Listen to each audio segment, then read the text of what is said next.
What's going on, y'all? My name is Tommy. Welcome back to the channel.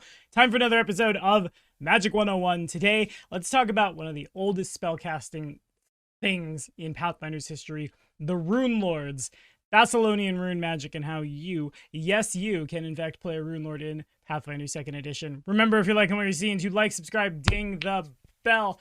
Stay caught up on all your stuff. And as always, if you work at Paizo and you help put secrets of magic and all its cool magical secrets, I suppose, to nail it right on the head together, thank you all so much.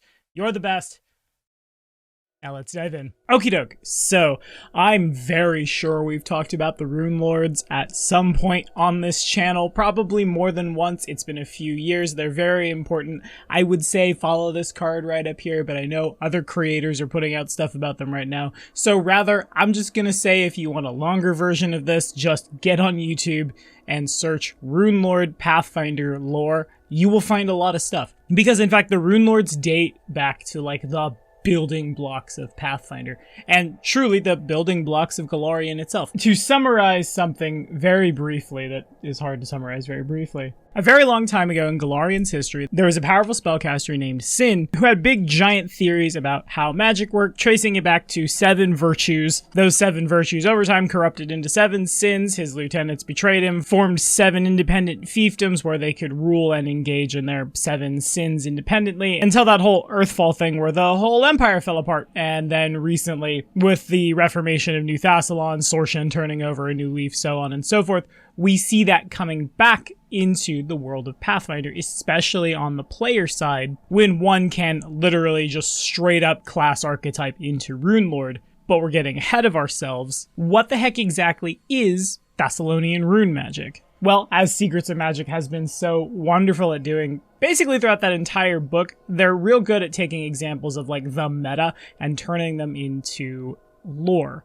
If you look at like any Pathfinder art, when anyone casts magic, you get those like circle of runes that float around the like wrist of the caster. If you were to ask Sorshan, this is where Emperor Sin learned the like concept of, what are these strange runic letters? Whatever could they mean? These runes forming the language of what magic is, the language of creation. And if you learn that language, you can then say the words you want to, as it were. It's like using console commands almost, or changing the source code.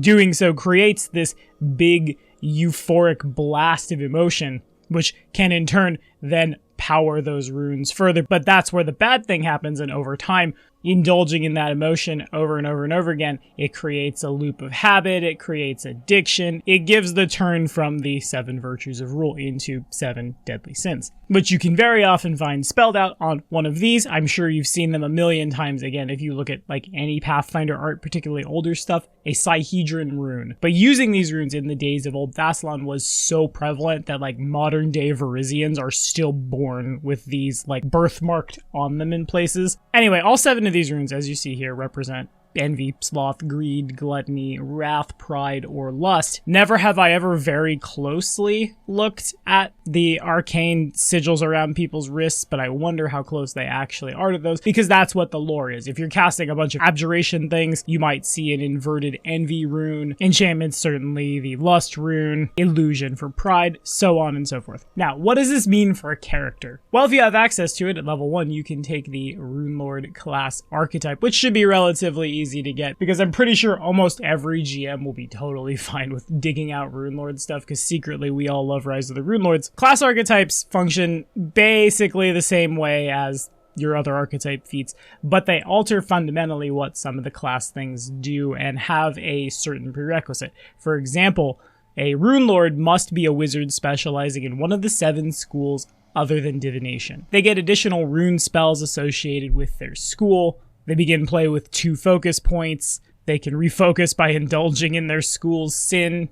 Fun. They get trained in martial polearms, but straight up cannot cast any spell from their school's prohibited schools. They remove all those spells from the spell list. They literally just are not there, can't even pull it out of a wand. But as you level up, you can do such fun things as embedding Eon Stones into you, so people can't steal them because it's, you know, stuck in your head. You get better at swinging polearms if you just want to try to keep up with the Magus, I guess. You eventually can do things like counterspell, say any abjuration spell with an abjuration spell via school counterspell, then eventually just straight redirect it, you being the master of like evocation or whatever, which has a lot of value on its own. But in addition, for years and years, these were just straight up not available as player options, unless you like finished Rise of the Runelords and like, hold on, you know, look at me, I'm the Karzog now. Now we see definitive codified ways to explore this and thematic things they can do other than just like flavor text. But the flavor text indeed is still really, really cool. This particular spellcaster,